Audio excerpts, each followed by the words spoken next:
На приодот од северната страна на трговскиот центар е поставена заштитна ограда која обезбедува поголема безбедност во движењето на пешаците на пристапната рампа. Со таа цел изведувачот монтира ракофати и на дел од скалите спроти фонтаната во трговскиот центар.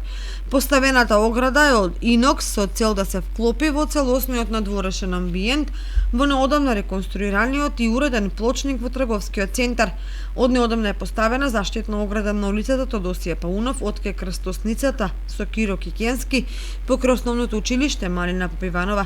Фреквенцијата на возилата и на пешаците, во кој голем дел се ученици, ја наметна потребата заради поголема безбедност во сообраќајот и спречување на употребата на тротоарите како простор за паркирање. Според договорот на општина Кочани со избраниот изведувач, во постапка за јавна набавка заштитни огради ќе се поставуваат уште на неколку улици во градот и на скали кај споменикот на Слободата.